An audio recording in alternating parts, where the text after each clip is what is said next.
오늘 하나님께서 주신 말씀 보겠습니다. 하나님께서 주신 말씀은 마태복음 3장 1절에서 12절까지의 말씀입니다. 마태복음 3장 1절에서 12절까지의 말씀 우리 한 절씩 교독합시다.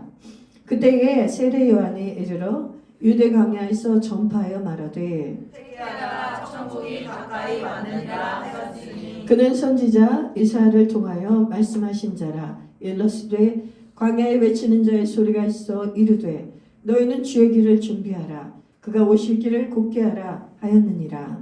이 요한은 낙타털 옷을 입고 허리에 가죽띠를 띠고 음식은 메뚜기와 석청이었더라. 이때에 예루살렘과 온 유대와 요단강 사방에서 다 그에게 나아와 자기들의 죄를 자복하고 요단강에서 그에게 세례를 받더니 요한이 많은 바리새인들과 사두개인들이 세례를 베푼 대로 오는 것을 보고 이르되 독사의 자식들아 누가 너희를 가르쳐 임박한 진노를 피하라 하더냐. 그러므로 회개에 합당한 열매를 맺고 속으로 아브라함이 우리 조상이라고 생각하지 말라. 내가 너에게 이르노니 하나님이 능히 이 돌들로도 아브라함의 자손이 되게 하시리라.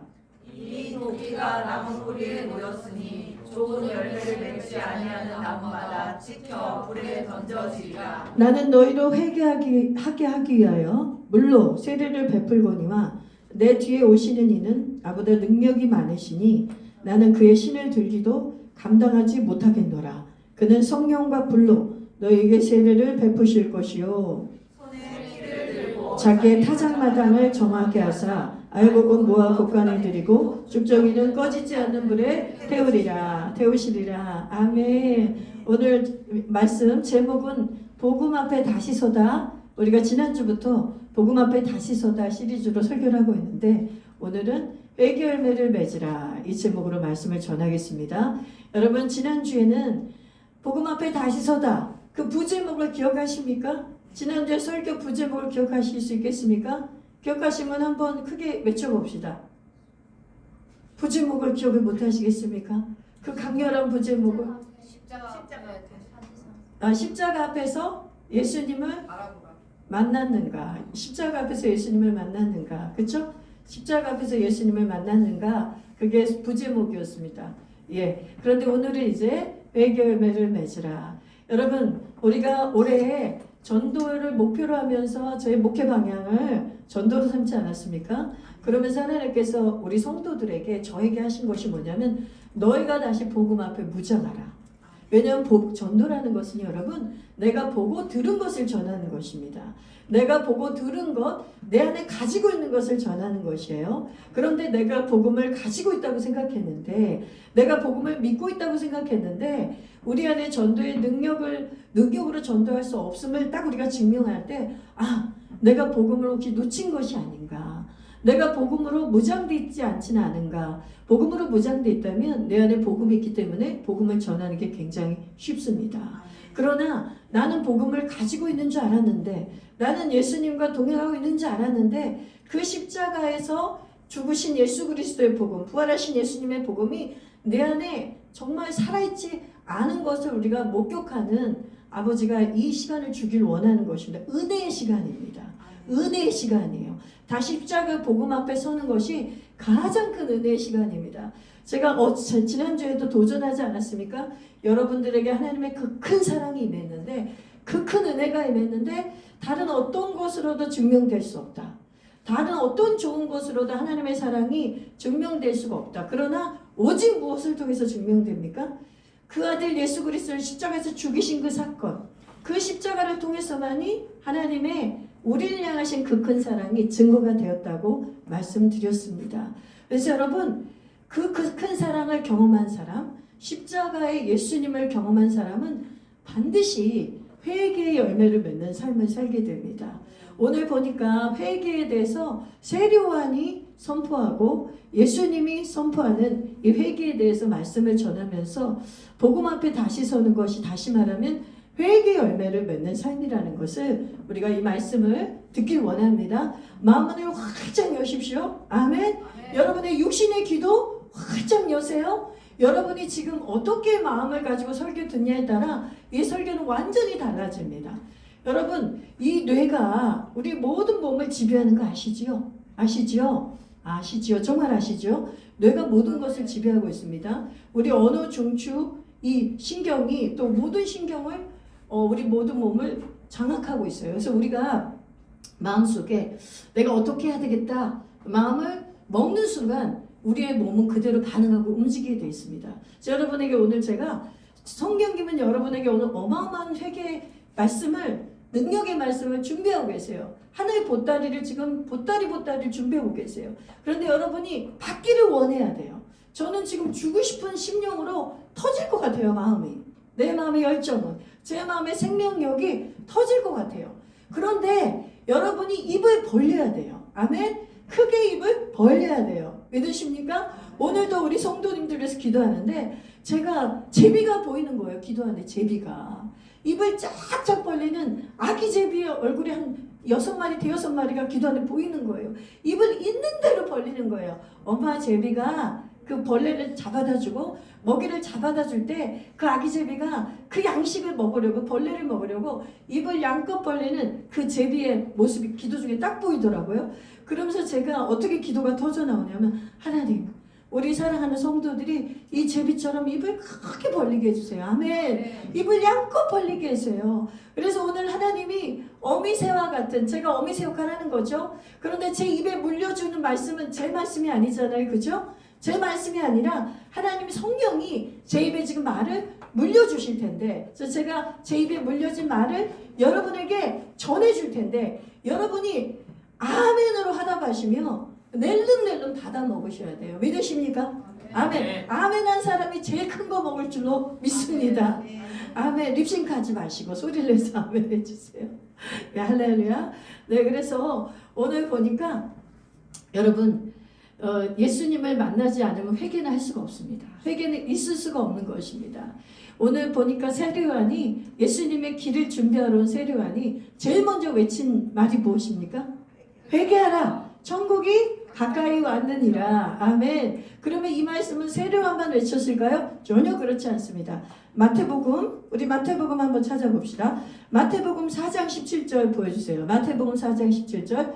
예, 크게 읽어봅시다. 크게. 읽는 것도 크게 읽으십시오. 시작. 이때부터 예수께서 비로소 전파 이르시되 회개하라. 천국이 가까이 왔느니라 하시더라. 마가복음 4장 15절도 하나 보여주세요. 마가복음 4장 15절. 이 말씀이에요? 이 말씀이 아닐 텐데. 네. 그러면 제가 마가복음 4장 15절이 아니었던 모양입니다. 네, 제가 잘못 전해드렸네요. 그럼 제가 다시 읽어드릴게요. 네, 마가복음 1장 15절이었군요. 죄송합니다. 이르시되 때가 찼고 하나님의 나라가 가까이 왔으니 회개하고 복음을 믿으라 하시더라. 아멘. 예수님께서 복음을 전하실 때 세례요한과 똑같이 회개하라. 천국이 가까이 왔다. 이 말씀을 똑같이 하셨습니다. 그래서 천국을 여는 열쇠는 회개밖에 없는 것입니다. 예수님의 십자가의 복음을 듣고 어떻게 해야 되는 것이죠? 유턴해서 돌아서서 돌이키는 것이에요. 완전히 자기가 가던 예수님 없이 살던 삶에서 우리가 길을 잘못 들면 유턴하지 않습니까? 돌아서잖아요. 유턴해서 하나님께로 돌아가는 삶, 하나님의 뜻을 순복하는 그 삶을 살겠다고 결단하는 것이 회개인데 그 회개를 할 때만이 천국이 그들에게 주어진다는 것이에요. 제가 금요일날 수원에 가서 늘 동탄에 가서 한 달에 한 번 가서 말씀을 전하는 곳이 있습니다. 어머니 기도회가 있는데 이번에도 한 20명 정도가 그곳에 와서 큰 은혜를 받았습니다. 한 달에 한 번이지만 그들이 얼마나 사모라든지 그 말씀이 임할 때 정말 성령의 불이 임하고 있습니다. 회개가 임하고 있습니다. 근데 그 중에 한 분이 오시고 싶었는데 못 오셨어요. 이유인즉슨 어머니가 자기 친정 어머니가 대구에 사셨는데 갑자기 올라오셔서 그 어머니랑 식사를 해야 된다는 거예요. 근데 그 집에 사정이 있었어요. 그 어머니가 교회를 다니시는 집사예요. 집사인데 몇십 년을 교회 다니는데 예수를 안 믿는 거예요. 아무리 예수를 믿고 싶어도 예수가 안 믿어진다는 거예요. 그리고 그 어머니가 예수님을 그 큰딸이 그렇게 예수님을 잘 믿고 너무 기도를 많이 해서 큰딸이 그 사랑과 정성으로 그 부모님이 오래전부터 교회를 다녔어요. 근데 아빠는 예수를 영접하시고 신앙생활이 잘 안 돼요. 근데 아빠랑 나란히 가면서 예배를 드리시는 엄마는 안 믿어지는 거예요. 근데 그 어머니 안에 수십 년의 고질적인 위장병이 있었거든요. 근데 그 위장병이 놀랍게도 병명이 없어요. 아무리 조사를 별걸 다 해도 병명이 안 나와요. 그런데 이 딸이 이 기도의 말씀 모임에 오는 이 딸이 저를 통해 1년 반 전에 예수 믿고 신앙 영접을 했거든요. 예수님 영접했거든요. 너무 예수님을 잘 믿어요. 순수하게. 근데 그 딸이 그 병이 그대로 옮겨진 거예요. 너무 위장이 멀쩡했던 자매가 아무 이유도 없이 엄마가 수십 년 앓던 그 위장 장애, 먹지도 못하고 소화도 못하고, 그래서 이 자매에게 우울증이 오고 15kg가 빠져버리고, 그냥 못 먹으니까 이 자매가 못 먹으니까 15kg 빠지고 우울증이 오고 공포증이 오는 거예요. 음식을 먹으려면 공포가 오는 거예요. 내가 이걸 먹고 얼마나 부대끼고 너무 힘들 거 생각해서. 그래서 지난달에 왔을 때 그 자매 치유기도 해줬습니다. 강력하게 붙잡고 있더라고요. 그 위와 그 생각을, 그 악한 영들이. 그래서 강하게 축사하고 기도해 줬는데 세상에 하나님이 이 엄마를 너무 불쌍히 여기셔서 20뒤에 갑자기 이 딸한테 말도 안 하고 갑자기 올라온 거예요. 누굴 만나려고? 저를 만나려고. 저를 만나서 누구를 만나려고? 십자가의 복음을 듣게 하시려고. 그래서 그 딸이 엄마 때문에 못 온다고 그래서 제가 당장 간다고 했습니다. 우리 모임 끝나고 당장 가서 그 어머니에게 복음을 전한다고 했어요. 그래서 그 어머니를 드디어 만났습니다. 너무너무 착한 분이에요. 세상에 이런 착한 분이 없어요. 너무 착해 보여요. 누가 봐도. 그런데 예수가 안 믿어지는 거예요. 이게 얼마나 놀라운 일입니까? 그래서 그분에게 다시 십자가의 복음을 전했습니다. 다시 회개의 복음을 전했어요. 얼마나 날마다 듣던 말씀이었을까요? 그런데 그분이 그런 고백을 하더라고요. 자기가 교회를 가는데 설교만 들으려고 하면 졸음이 온다는 거예요. 근데 졸음이 그냥 오는 졸음이 아니라 미친 듯이 온다는 거예요. 졸음이 견딜 수 없을 만큼의 졸음이 온다는 거예요. 그래서 자기의 손을 막 쥐어뜯고 자기의 무릎을 쥐어뜯고, 왜냐면 목사님 보기에도 창피하다는 거. 이 어머니가 너무 착한 분이니까. 그런데 아무리 쥐어뜯어도 그 졸음에서 벗어날 수가 없다는 거예요. 그러니 보세요. 이 원수가 이 십자가의 복음을 못 듣게 하려고 이 어머니가 교회는 다니지만 예수님의 십자가 안으로 못 들어가게 그렇게 오랜 세월 동안 이 어머니를 방해했던 거예요. 그러니까 하나님이 어떤 작전을 쓰셨습니까? 그 어머니가 너무 갈망을 해요. 예수님을 믿고 싶대요. 그러니까 하나님이 목사를 데려다 놓은 거예요. 이 1대1로 만나는 목사 앞에 잠을 잘 수는 없을 거 아니에요. 그쵸? 잠을 잘 수가 없죠. 그래서 그 어머니에게 복음을 전했어요. 근데 어머니가 백범 형제님 뒤로 가서 앉아주세요. 오케이. 뒤로 가서 앉아주세요. 잘했습니다. 어머니가 보통 얘기를 할 때는 제 눈을 보는데, 일반적인 얘기를 할 때는 제 눈을 보시는데, 십자가의 복음 얘기할 때 제 눈을 못 봐요. 그래서 어머니 제 눈을 보셔야 합니다. 또 명색이 집사님이에요. 교회 다니면 집사님 주잖아요. 교회가. 집사님 제 눈을 보셔야 됩니다. 제 눈을 보시고 십자가의 복음을 지금 정확하게 들으셔야 됩니다. 그래서 우리 그 어머니께서 복음을 들으셨어요. 그래 복음을 들으시고 제가 어머니 영접을 시켜드릴 테니까, 도와드릴 테니까 백범 형제님 제가 말씀드렸어요. 이모 옆에 가서 앉으세요. 이모 옆에 가서 앉으세요. 네네 잘했어요. 네 잘했습니다. 네 그래서 어머니가 이제 그럼 예수님을 인격적으로 영접하시겠냐 했더니 영접하겠대요. 근데 그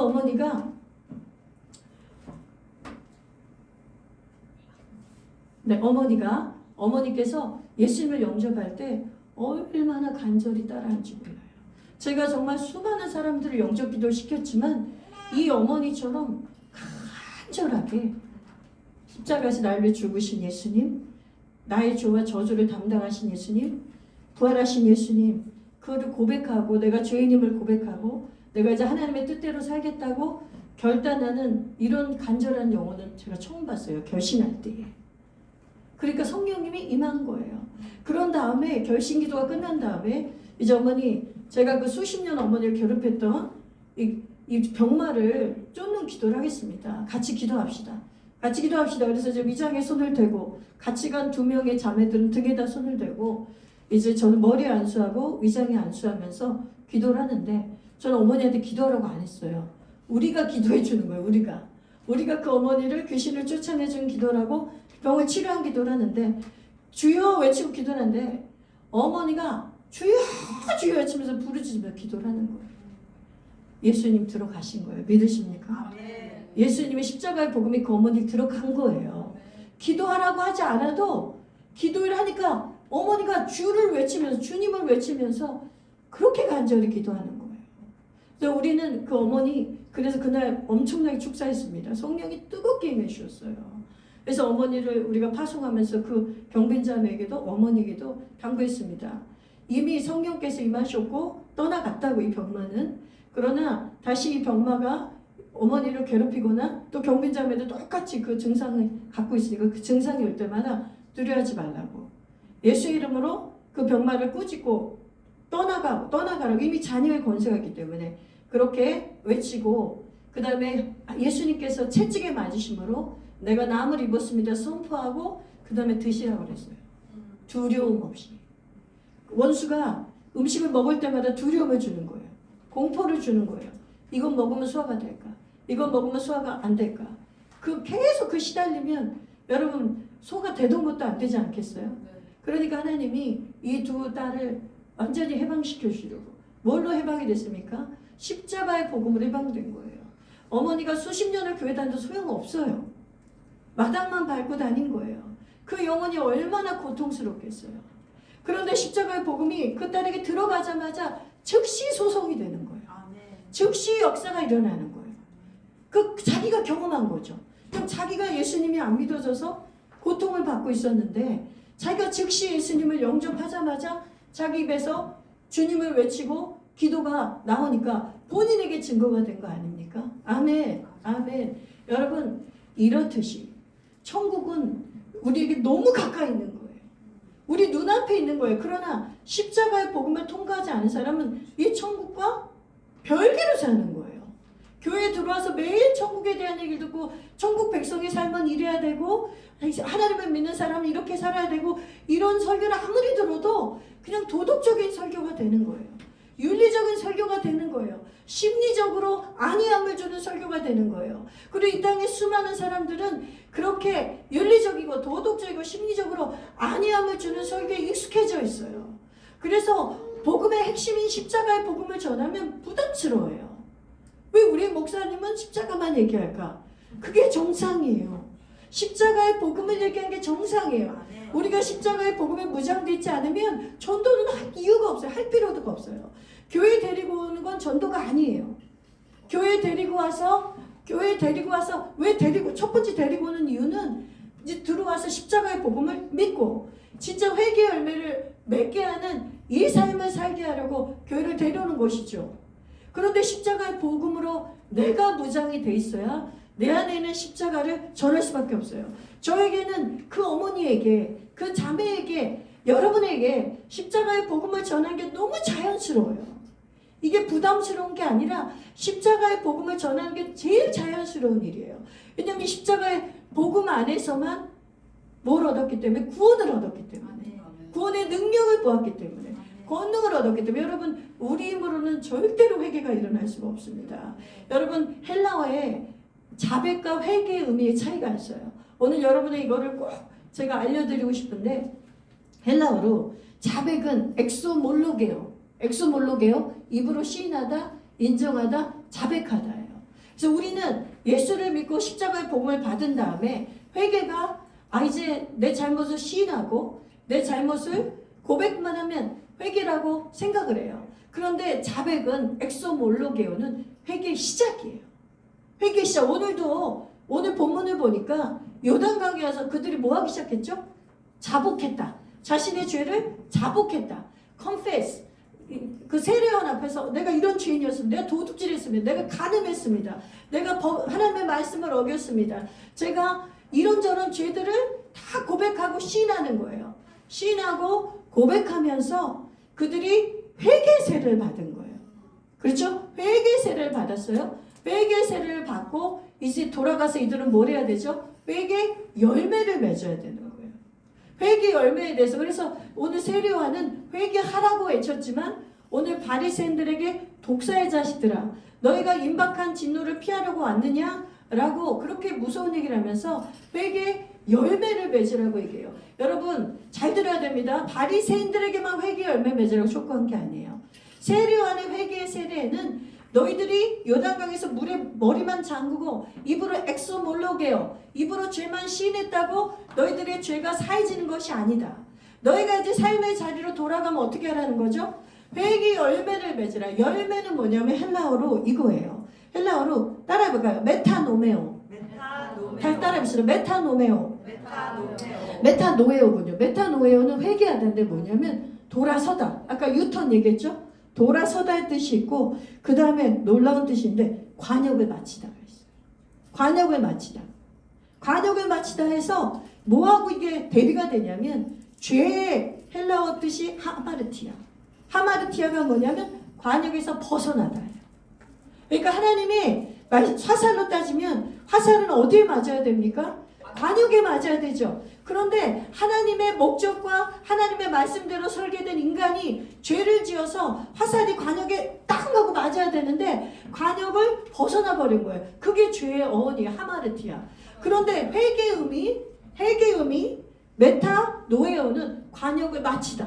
그러니까 회개는 뭐냐면 관역에서 벗어났던 우리가 다시 하나님의 목적대로 사는 거예요. 아멘. 하나님의 말씀에 불순종을 벗어났던 우리가 하나님의 말씀으로 돌아오는 게 회개인 거예요. 회개의 히브리어 의미를 하나 더 알려드릴게요. 여러분 이런 건 좀 외워두세요. 슈브. 한번 불러봅시다. 슈브. 아까는 헬라어 메타노예요. 히브리어로는 슈브. 근데 슈브의 회개하다 히브리어 뜻에서는 더 기가 막힌 뜻이 있어요. 회개하다, 구원하다, 스스로 돌이키다가 있는데 제가 제일 좋아하는 뜻 한번 따라해봅시다. 마음을 부수고 다시 세우다. 이게 회개의 뜻이에요. 이게 슈브의 뜻이에요. 그래서 회개 열매를 맺으려면 어떻게 해야죠? 마음을 부수는 것까지만 하면 안 돼. 마음을 부수다까지만 하면 안 돼요. 다시 세워야 돼요. 믿으십니까? 그러니까 아까 엑소 뭘로예요? 자백하다는 뭐라고요? 회개의 시작. 인정해야 돼요. 죄를 인정해. 하나님 이거 잘못했습니다. 이거 미안합니다. 하나님이 하지 말라고 꼭 원하시지 않는 일인데 내가 알면서도 했습니다. 또 모르면서도 했습니다. 자백하고 인정하는 거예요. 엑소몰로에 어디까지 의미가 있냐면 자백하고 인정하고 다시 그렇게 하지 않겠다는 결단까지 있어요. 그런데 여러분 이 자백으로는 회개 열매가 완성이 되지 않는 거예요. 근데 여러분 보세요. 자백을 하는 사람이 회개 열매를 맺겠죠? 자백조차도 안 하는 사람은 회개의 시작이 되질 않는 거예요. 그러니까 십자가의 복음 앞에서만 서야 자백이 되는 거예요. 내가 죄인이라는 게 자백이 안 된다니까요. 그 어머니가 몇십 년을 고통을 받았어요. 십자가 복음이 안 들어오니까 자신이 죄인인지도 모르고 죄를 회개할 수도 없고 하나님께 기도할 수가 없다니까요. 근데 십자가의 복음이 들어오자마자 주여! 하고 외치는 거예요. 저도 똑같은 경험을 했어요. 저는 완전히 완악한 자였어요. 무신론자. 그리고 심지어 조금만 더 나갔으면 공산주의자가 될 뻔한 사람이었어요. 너무나 좌파적인 마르크스의 사상에 젖어 있었기 때문에 10대 때 그것도. 대학생이 아니라 10대 때. 그리고 예수님을 거절하고 이 성경 다 거짓말이라고 그랬고 이건 다 인간이 지어낸 거라고 얘기했고 그 정도로 악했어요.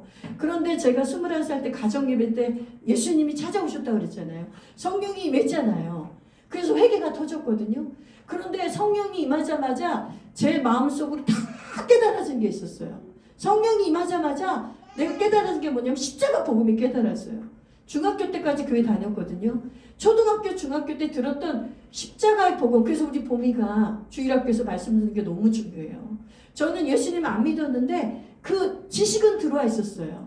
예수님이 나를 위해 십자가에 죽었다는 걸 안 믿었지만 그 복음이 내 안에 지식으로는 들어와 있었어요. 어린 시절에. 근데 21살에 성령이 오니까 제일 먼저 나를 뭘 깨닫게 해줬냐면 나같이 악한 자에게, 무신론자에게, 그리고 하나님을 대적했던 자에게 성경이 영단아 내가 널 위해서 나 예수가 널 위해 십자가에 죽었다가 그냥 번개를 치듯이 깨달아지는 거예요.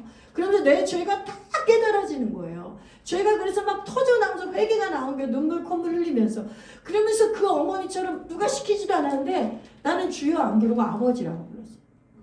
그 어머니는 주여 주여 외쳤잖아요. 저는 아버지 외치면서 기도가 터지더라고요. 저에게는 아버지가 너무나 저에게 강렬했어요. 내가 그 아버지를 부인했잖아요. 아버지가 나를 얼마나 되찾고 싶으셨을까? 아버지가 나를 얼마나 찾기를 원하셨을까요? 근데 그 아버지를 거절하던 저에게 하나님의 은혜가 임하면서, 성령이 임하면서 제일 먼저 깨달아진 게 예수의 십자가. 아멘. 십자가의 복음이 깨달아지던 말이에요. 그럼 십자가의 복음 앞에서는 반드시 자백의 역사, 엑소몰로메오가 일어나요. 엑소몰로게요. 그런 다음에 그걸로 끝나는 게 아니죠. 메타노에오가 일어나는데 이제 내 마음을 부수고 다시 세우는 역사가 일어나는 거예요. 회개의 열매를 맺는 거예요.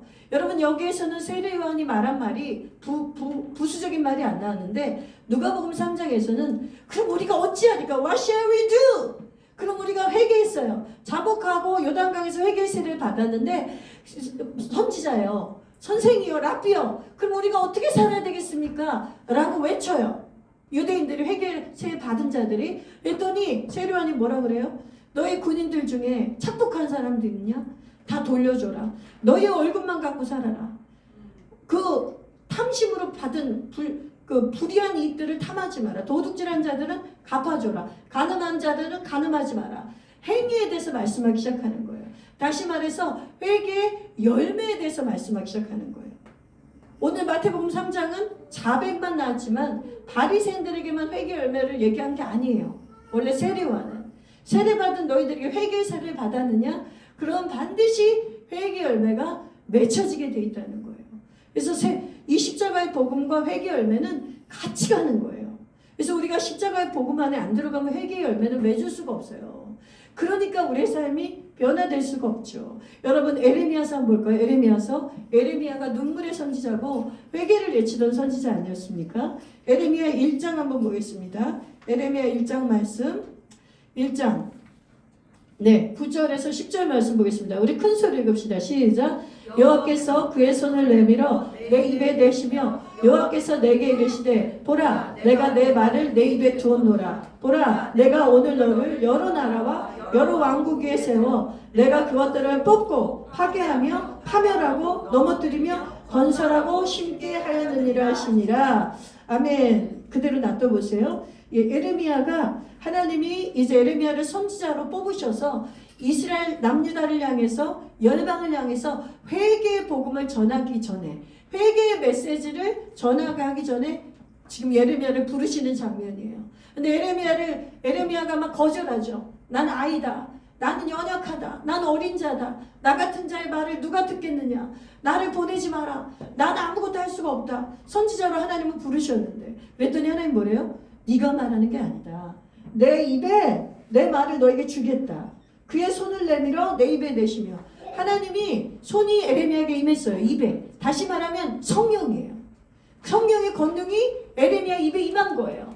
그래서 이제 에레미야 입에서 나오는 말은 에레미야 아이의 말이 아니라 어린 자의 말이 아니라 하나님의 신이 임해서 성령이 임해서 이 유다 백성에게 고관들에게 왕에게 여호야긴 왕에게 시드기야 왕에게 선지자들에게 제사장들에게 애굽을 향해서 아수르를 향해서 바벨론을 향해서 암몬을 향해서 구스를 향해서 블레셋을 향해서 열방을 향해서 하나님의 심판의 메시지 회개 메시지를 에레미야를 통해서 하시는 거예요.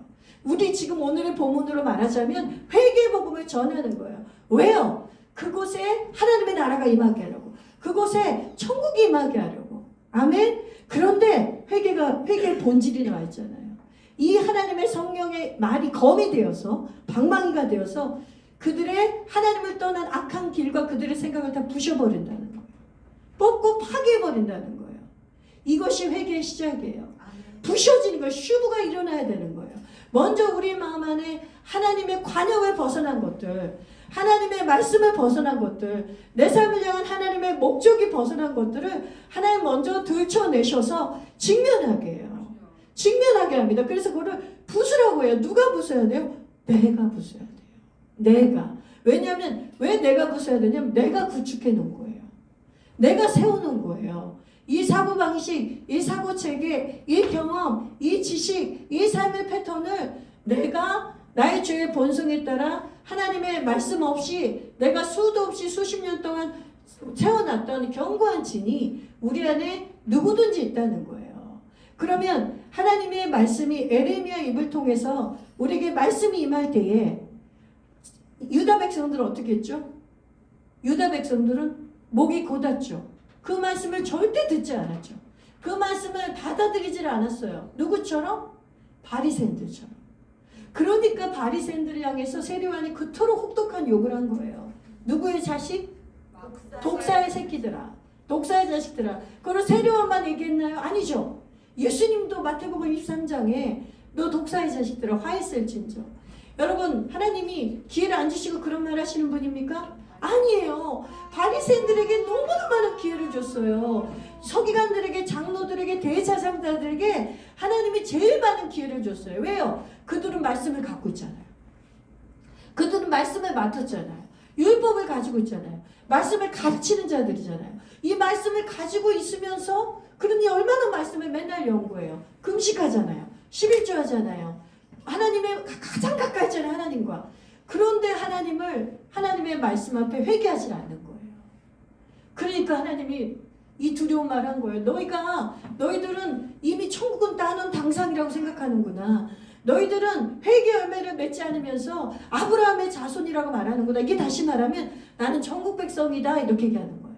난 교회 다니기 때문에 이미 천국 백성이다. 나는 아브라함의 자손이다. 나는 구원받은 자이다. 이렇게 우리가 착각하고 기만당하는 우리 같은 상태예요. 그런데 지금 세례요한이 회개하라. 도끼가 나무 뿌리에 놓여 있다. 나무 뿌리에 놓인 건 여차하면 도끼를 찍어서 나무를 쓰러뜨려서 이 나무를 불태우겠다는 것입니다. 여러분, 그래서 우리가 오늘 이 말씀이 우리에게 임하는 말씀으로 받으시길 바랍니다. 이 회개의 열매가 내 삶에 하나님이 그토록 이루시길 원하시고 지금 나에게 말씀하시는구나. 우린 예레미야가 필요가 없습니다. 우리 주일마다 하나님의 말씀이 떨어지고 있지 않습니까?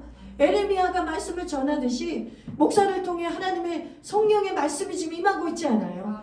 여러분이 읽는 성경 속에 하나님의 말씀이 임하고 있잖아요. 근데 이 말씀이 나에게 비춰져서 이것이 엑소몰로게오가 먼저 일어나고 자백이 먼저 일어나고 그 다음에 이것이 나의 마음을 부수고 다시 세우는 삶의 열매로 일어나기를 누가 분투해야 되는 것입니까? 내가 분투해야 되는 것입니다. 이제 우리 자신이 해야 되는 것이에요. 이것이 제자의 길이고 하나님이 명령하신 길이기 때문에 관역을 다시 맞춰야 돼요. 이 관역을 맞추는 삶으로 우리가 들어가기를 애를 써야 되는 것입니다. 아멘. 여러분 말씀 한번 보겠습니다. 예수님이 하신 말씀을 뽑아봤습니다. 마태복음 7장 21절부터 23절까지의 말씀 읽어봅시다.